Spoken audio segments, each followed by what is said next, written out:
Hey guys, we are upstairs in our new manufacturing facility. This is the office area, and things are just about done here. We're actually installing the windows and the doors up here right now. Things are looking really, really good. Outside, we are making a lot of headway on getting ready to pave. We are trying to beat Mother Nature. The paving plant closes November 15th. It's mid-October, and we're trying to fight rainstorms and snowstorms and mud and get everything just right to where we can get a nice layment of that pavement down. So those guys are working hard. There is a lot of stuff happening, and also happening just 10 miles west of here in our shop at my house. We are working on the FREEZOUT knife. The FREEZOUT drops this week. That's one of my favorite little knives. It actually has a duck band on it. It's just a cool waterfowl specific knife. I'm actually going on a waterfowl hunt here next weekend. Up in southern Alberta, we're hunting snow geese, ducks, Canadian geese, so it's gonna be a good time. I duck hunted my way right out of college, and in the end, I guess it turned out all right, because now I have a duck hunting knife and we're building this facility. So against all odds, here we are, but that's the FREEZOUT knife. You guys check that out and pick one up. They're very, very cool. I have something special that I wanna show you in this building right here that just got installed. So come out here and we'll check it out. All right, so this is our stairwell. All of the railings in this building are gonna be custom built by Bitterroot Welding here in Missoula, and this is all from the cutouts from our blades that you guys buy.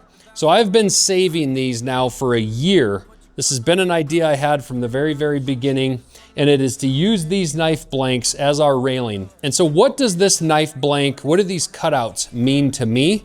To me, it represents you guys. Every cutout, every little spot here that is cut out is a customer. So in my mind, I look at this, it gives me chills because I see a blank spot. I see and think about somebody out in the field right now on an elk hunt or whitetail hunting, sitting in their tree stand with one of these knives on their pack strap. Again, we have been saving all of these sheets for a year. So this is gonna be randomized throughout the entire building. Some of our table legs, our railings, everywhere that you look, you're gonna see hints of this stuff right here. And to me, again, that represents the customer and the building of the process of this building. And now I wanna talk about how this translates to this. This is the American dream right here. And all of those cutouts that you just saw in that stairwell built this. But let's go back to the beginning of the company with just the first 200 knives that we cut out. Again, I was working as a full-time lineman. I had no idea how I was gonna build an American manufacturing company and never had built knives at scale at all. There was a lot of butterflies and basically really there was just a lot of uncertainty. I had been making around 2 or 3 knives a month as a career when I was a full-time custom knife maker because my knives were very expensive and they were considered basically pieces of artwork. So when I went and built 200 knives, that was several years worth of work for me in my normal knife business. I had no idea how that was gonna go. You know, Brandon had jumped on board. He was starting to do the marketing. We didn't really have any connections. We had no money to spend on marketing. We were doing it all through relationships and through the industry. And we just kept bootstrapping that one step at a time into the place that we are today, which is this building. And so that kind of begs the question, what do we lose when we lose American manufacturing? It's not just a custom-made knife or a handmade knife. It's not just something that you can go out in the field and pass down. You also lose all the benefits of that manufacturing facility in your community. As I'm talking right here, there are people working in the background all over this facility, outside paving. At any given time, there's around 50 to 80 people working on this project, whether it's engineers in town, people with the government, with the county that are dealing with permitting, and then people obviously out here right now paving, running compactors, putting in culverts, putting in windows, putting in doors, our gym, everything that's going on here, not to mention all of the equipment that we are purchasing that's being built right now in America that will be being delivered here by January 1st. And so with that, we also support our community. We give money to the school. We support the local 4-H programs, the local homeless shelters. We are supporting our community in so many ways, not to mention the 80 people that we have right now working here that didn't have these jobs 5 years ago. They are now paying taxes. They're spending money out in the community. Just last week, we were out on the highway picking up garbage. We adopted a 2-mile stretch of highway to help beautify and take care of our community that we live in. So when you talk about American manufacturing, when you hear about our politicians talk about American manufacturing, it's not just the product, it's all of this. This was built by local labor. Our electrician's local. Everyone here is local that's building this company. I didn't hire any out-of-state help on this. This is a huge shot to our economy. We are going to pay taxes on this forever. We're going to hire jobs. And hopefully, at the end of the day, we inspire you to go chase your dream. Get up a little bit earlier, go to bed a little later, build your American dream in your garage. And down the road, I hope that your American dream is realized like ours is.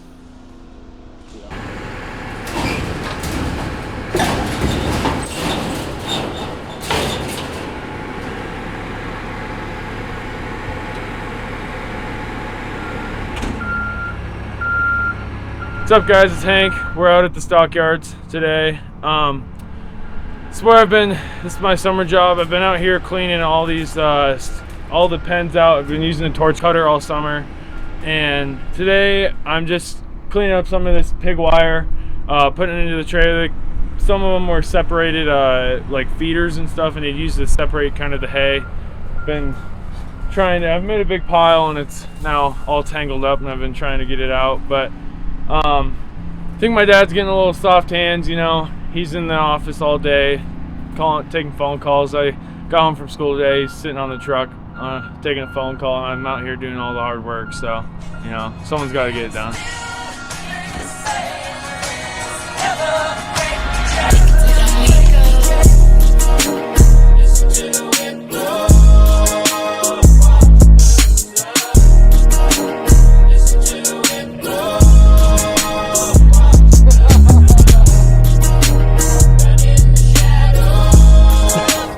Cigar before 9 o'clock.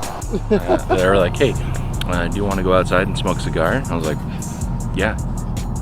So here I am, just selling merch and, you know, doing my customer service gig. Yeah, you do customer service. What's your name? This is clearly part of the job title, and I'm okay with that. What time is it?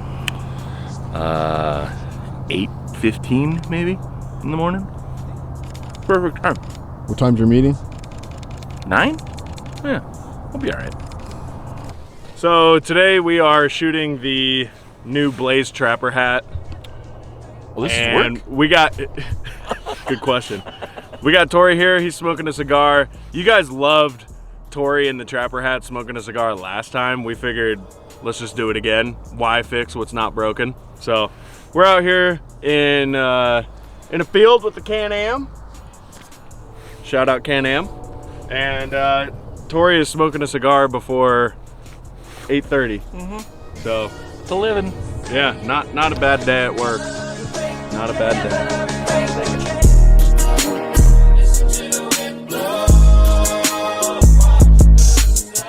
Hey guys, John Barklow here.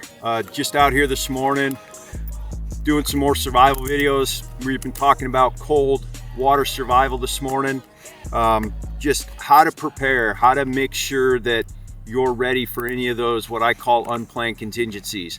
Getting ready to open our rifle seasons here in Montana tomorrow actually, and so, you know, inevitably the weather's going to change. Snow's already in the high country. It's really incumbent on all of us as outdoorsmen to be self-reliant.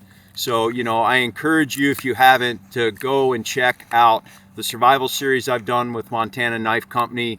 Good luck this weekend, and make sure you're prepared, but also have fun. Yeah, so today I'm talking about cold water survival. Spent a lot, decades actually, you know, in and around the world's oceans. You know, anytime you go out or near the water, it's for real. Drowning, hypothermia, all those things are very real possibilities. You don't need to be scared of them, but you do need to be prepared. You know, what happens if you fall out of a boat? What happens if your partner falls out of a boat? If you recover them, can you rewarm them? Have you practiced that? So here I've got, you know, a possibles pouch. You can, you know, strap that around your waist. You can swim with that if you have to. Wearing a life vest, which I consider non-negotiable anytime you're going out on the water. You should have a life vest with at least a couple things in here to signal, cut yourself away from any lines. Can you boil some water? Can you make a hot drink? Can you make a hot meal? Do you have some fast calories to kind of get your metabolism really cranked and going to try to reverse that heat loss of hypothermia so that it doesn't set in? You know, a puffy jacket and pant. If you get back on the boat, can you put this on and rewarm? Or, you know, maybe even in that scenario, you'd strip off your clothing and put the puffy on, or could you slide into a sleeping bag, or are there blankets on the boat? All these things should be thought through to kind of put your mind at ease so that if and when something happens, you don't panic. You just go into your prepared practice plan. So that's really what we're trying to talk about, is preparedness. Hey guys, this is Dylan at Montana Knife Company. We are giving away a knife this week. This is the FREEZOUT. It's really nice knife, sharp edge, kind of looks like the sharp tail, just has a little bit of a point down on it here. Super nice knife, has a little bit of paracord on the end. But how you win this is you gotta like and comment this YouTube video, subscribe as well, and then sign up for our email list. And then you can win this knife.